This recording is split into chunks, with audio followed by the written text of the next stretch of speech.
सभी को नमस्कार।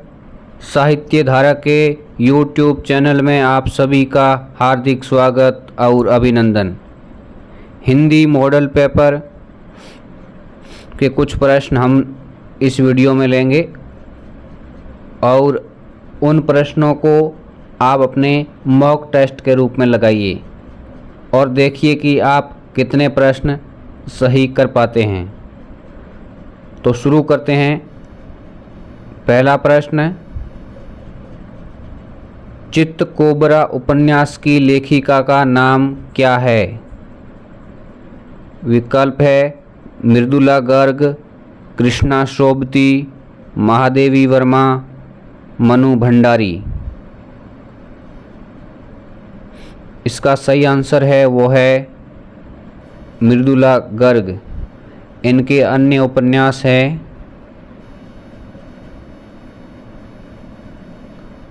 कठगुलाब,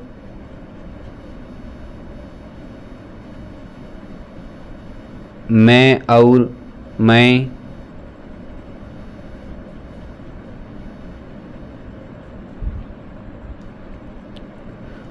अगला प्रश्न है, बुधवा की बेटी उपन्यास किसने लिखा?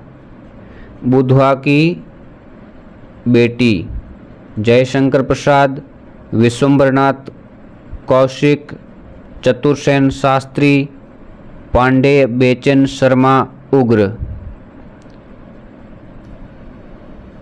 इसका सही उत्तर हो जाएगा वो है पांडे बेचन शर्मा उग्र। और इनका प्रथम उपन्यास था चंद हसीनों के खतूत। चंद हसीनों के खतूत। और जयशंकर प्रसाद के उपन्यास है कंकाल, तितली और इरावती। इरावती इनका अपूर्ण उपन्यास है।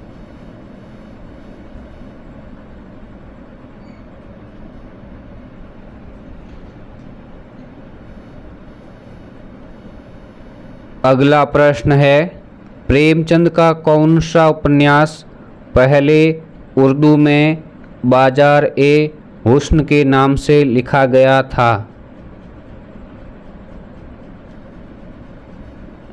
इनमें से कौन सा उपन्यास है जो पहले उर्दू में लिखा गया था फिर इसका हिंदी रूपांतरण किया गया था? प्रेमाशर्म, सेवा सदन, कायाकल्प, रंगभूमि। तो प्रेमाशर्म उपन्यास है जो इनका उर्दू में बाजार ए हुस्न के नाम से लिखा गया था। बाद में इसका रूपांतरण किया गया। सॉरी माफ़ करना, प्रेमाशर्म नहीं है, सही उत्तर है सेवा सदन। प्रेमाशर्म पहले लिखा गया था गोसाएं आफियात के नाम से।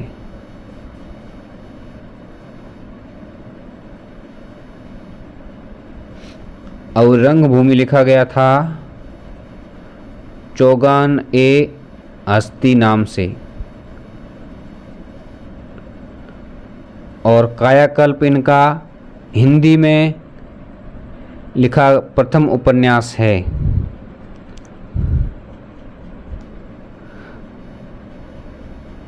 अगला प्रश्न है, किस रचना के लिए लेखक असगर वजाहत को व्यास सम्मान 2021 से सम्मानित किया गया है?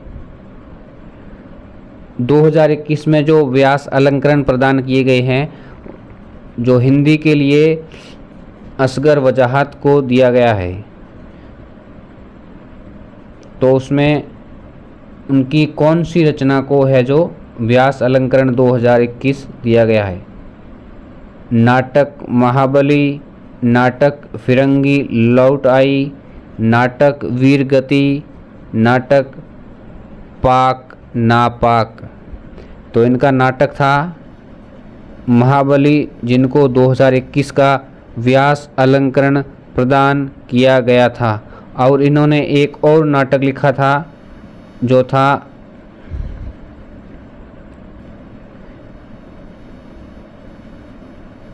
ईला की आवाज़।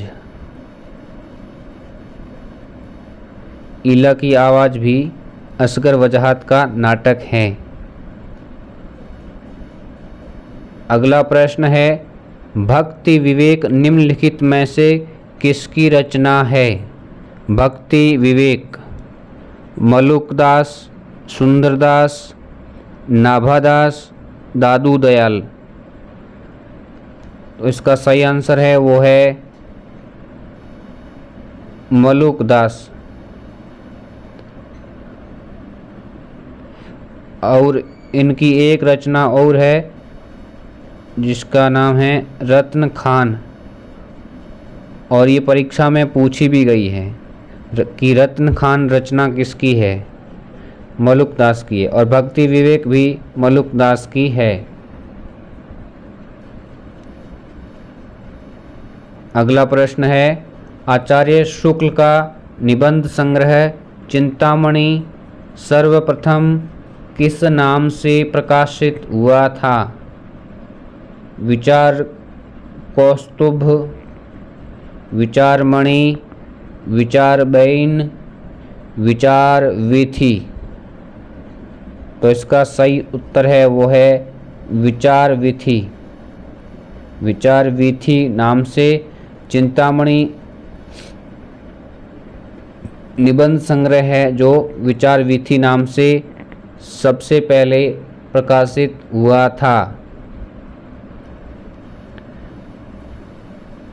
अगला प्रश्न है, भ्रमर गीत सार का मूल आधार क्या है? भ्रमर गीत सार, ये इम्पोर्टेंट प्रश्न है। विकल्प है श्रीमद् भागवत के दसम स्कंद का 48वां व 49वां अध्याय, या फिर 46वां 47वां अध्याय, या 46वां 48वां अध्याय, या 47वां और 49वां अध्याय। तो इसका सही उत्तर है वो है 46वां और 47वां अध्याय इसका भ्रमर गीत का सार है।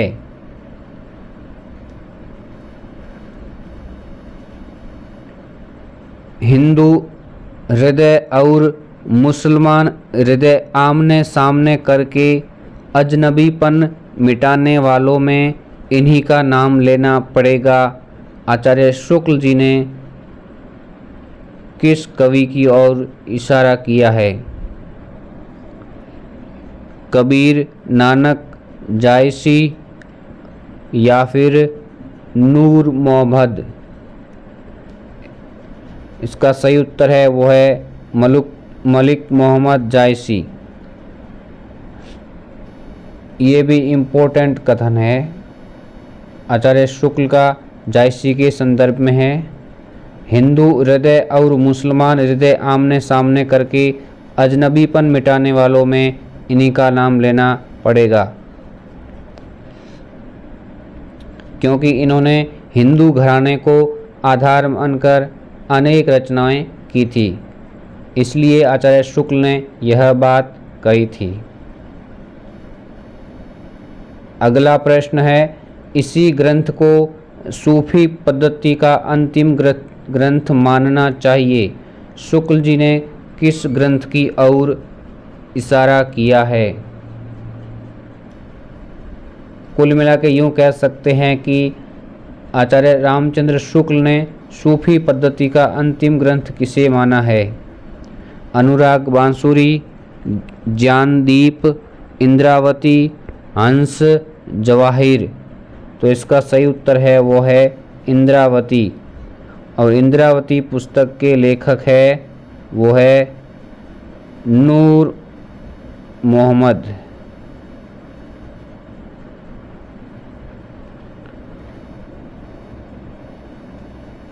अगला प्रश्न है जो कि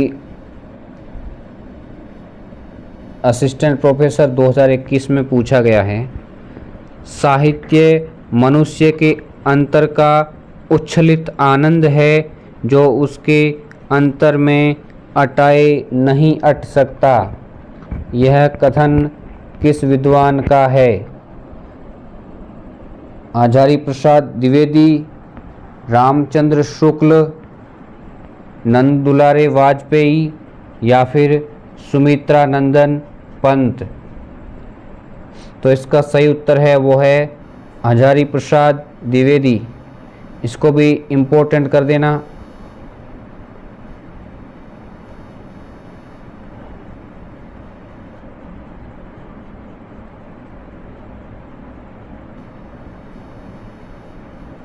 क्योंकि ये परीक्षा में पूछा जा चुका है।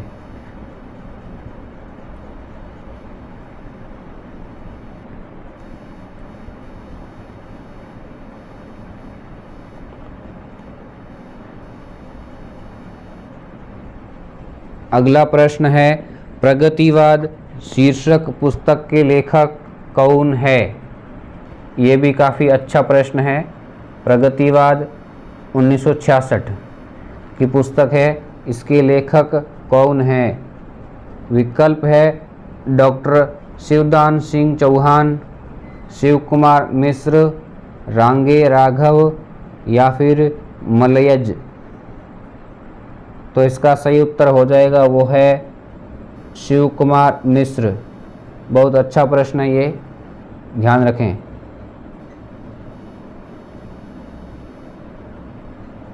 अगला प्रश्न है जितनी सफलता भारतेंदु युग के लेखकों को निबंध रचना में मिली उतनी कविता और नाटकों में नहीं मिली। भारतेंदु युग के लेखक थे, उनको निबंध रचना में जितनी सफलता मिली है उतनी कविता और नाटकों में नहीं मिली थी। यह कथन किसका है? रामस्वरूप चतुर्वेदी, रामचंद्र शुक्ल, रामविलास शर्मा, आचार्य प्रसाद द्विवेदी। इसका सही उत्तर है वो है रामविलास शर्मा ने कहा था कि जितनी सफलता भारतेंदु युग के लेखकों को निबंध रचना में मिली उतनी कविता और नाटकों में नहीं मिली। अगला प्रश्न है सबसे उत्तम कहानी वह होती है जिसका आधार किसी मनोवैज्ञानिक स्तर पर हो। उपर्युक्त कथन किस का है? ये भी अच्छा प्रश्न है। कहानी के संदर्भ में कहा गया है कि सबसे उत्तम कहानी वह होती है जिसका आधार किसी मनोवैज्ञानिक स्तर का हो। विकल्प है रामचंद्र शुक्ल, शांति प्रिय द्विवेदी, प्रेमचंद या फिर जयशंकर प्रसाद। तो इसका सही उत्तर है वो है प्रेमचंद। प्रेमचंद ने कहा था कि सबसे उत्तम कहानी वह होती है जिसका आधार किसी मनोवैज्ञानिक स्तर का हो।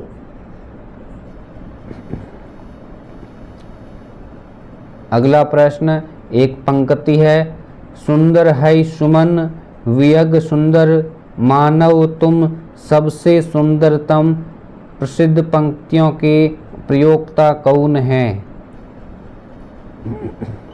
सुंदर है सुमन विहग सुंदर मानव तुम सबसे सुंदरतम, यानी कि मनुष्य को सबसे सुंदर कहा गया है।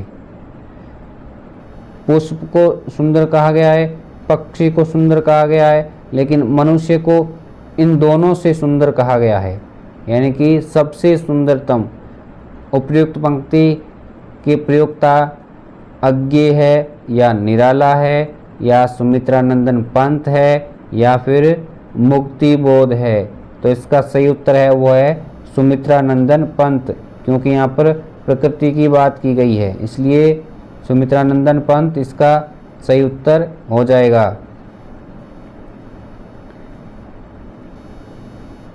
अगला प्रश्न है, आकाश की भांति उन्होंने अपनी छाया में शिष्यों को बढ़ने का पूर्ण अवकाश दिया। वे मध्यकाल के सच्चे महागुरु थे।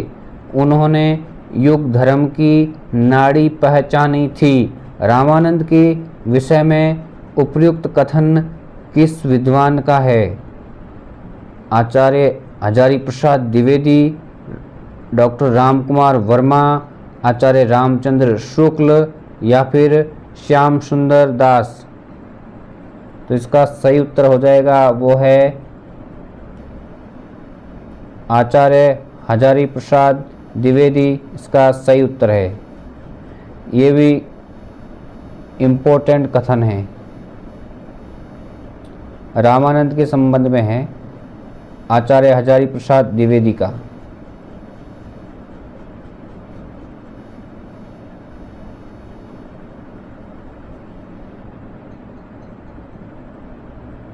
अगला प्रश्न है, हे प्रभु आनंद दाता जान हमको दीजिए, शीघ्र सारे दुर्गुणों को दूर हमसे कीजिए। उपर्युक्त पद में निहित काव्य गुण कौन सा है? ओज गुण, प्रसाद गुण, माधुर्य गुण या फिर उपर्युक्त सभी। तो इसका सही उत्तर हो जाएगा वो है प्रसाद गुण। ओज गुण है, इसका संबंध वीर रस से होता है और माधुर्य गुण का संबंध श्रृंगार रस से होता है। जहाँ पर श्रृंगार रस होता है वहाँ पर माधुर्य गुण पाया जाता है और जहाँ पर वीर रस होता है वहाँ पर ओज गुण पाया जाता है। और जहाँ पर सीधी और साधारण पंक्ति होती है जिसका एक बार पढ़ने से अर्थ समझ में आ जाए वहाँ पर प्रसाद गुण होता है। तो इसमें सही उत्तर हो जाएगा प्रसाद गुण।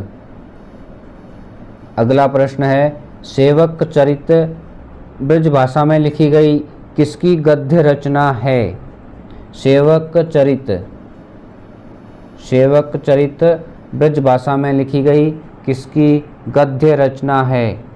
हुसैन अली खान, दौलत राम, प्रियादास या फिर सदल मिश्र।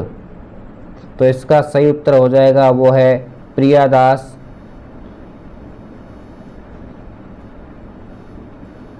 अगला प्रश्न है, चांदनी के खंडहर सन 1954 ईस्वी की रचना है